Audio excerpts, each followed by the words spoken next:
संजय भैया जिंदाबाद जिंदाबाद जिंदाबाद। देखो देखो कौन आया, शेर आया। देखो देखो कौन आया, संजय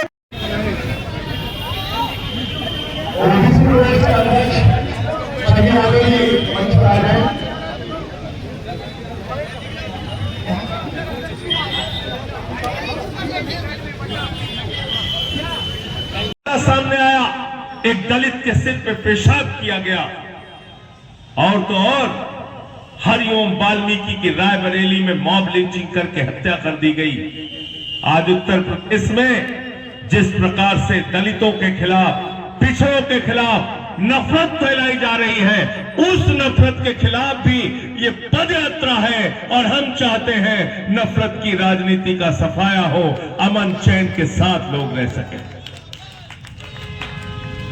अभी मुझसे पत्रकार पूछ रहे थे, कह रहे थे एक बाबा ने हिंदू राष्ट्र के लिए सब पदयात्रा निकाली है।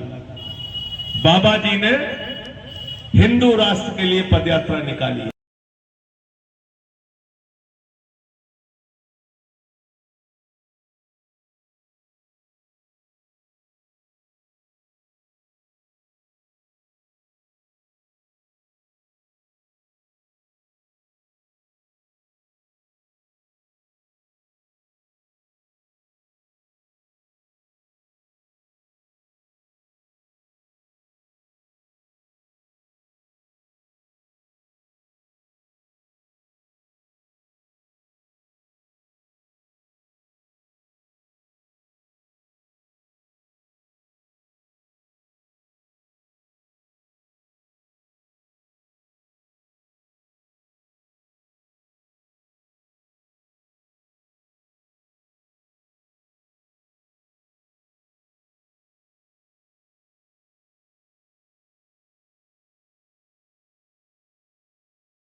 जिंदाबाद संजय भैया जिंदाबाद जिंदाबाद जिंदाबाद।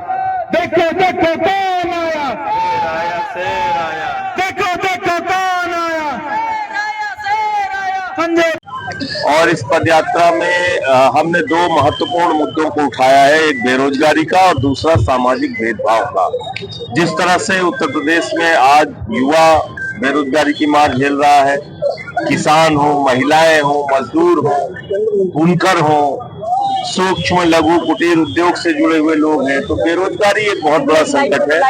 रेहड़ी पटरी वालों के दुकानों पे बुलडोजर चला दिया जाता है, उनको तोड़ दिया जाता है। तो उस सवाल को लेके हमने ये यात्रा निकाली है कि सबके लिए रोजगार जरूरी है और उसका इंतजाम करना सरकार की जिम्मेदारी है।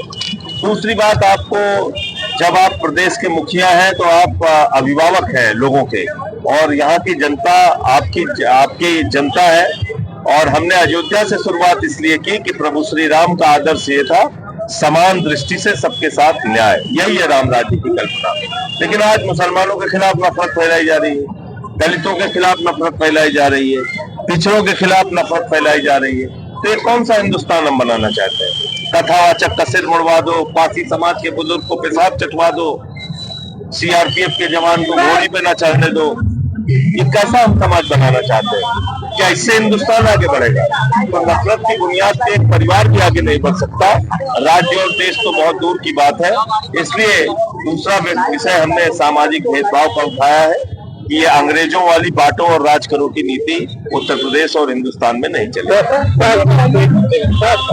एफआईआर बिहार में शुरू हुआ, अब एफआईआर तो 3 महीने पहले मैंने बोल दिया था, मेरा बयान पड़ा है और मैंने कहा था कि 100 बार मेरा बयान चला लीजिएगा। रिजल्ट आने के बाद अगर एफआईआर हुआ तो ये मान के चलिए ज्ञानेश कुमार ने जीत का प्रमाण पत्र पहले ही नरेंद्र मोदी जी के घर पहुंचा दिया।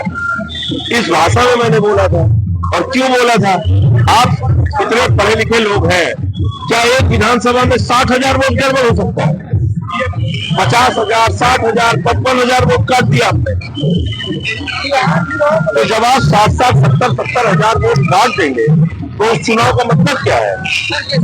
आप हाथ पैर काट दीजिए और कहिए बेटा स्ट्रीमिंग करके नंबर बना जाओ, कैसे आ जाएगा कोई?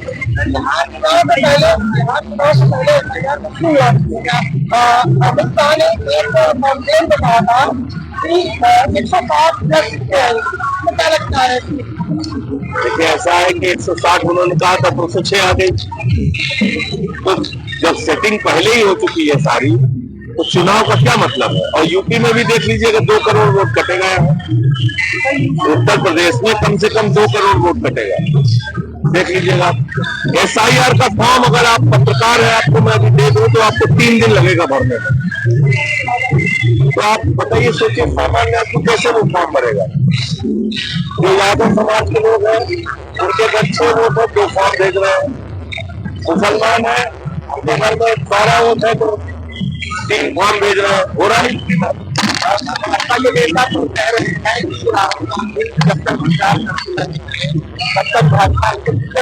देखिए, जब तक ज्ञानेश कुमार चुनाव आयुक्त रहेगा तब तक बीजेपी वालों का काम चलता रहेगा। राम राम जपना, पराया माल अपना।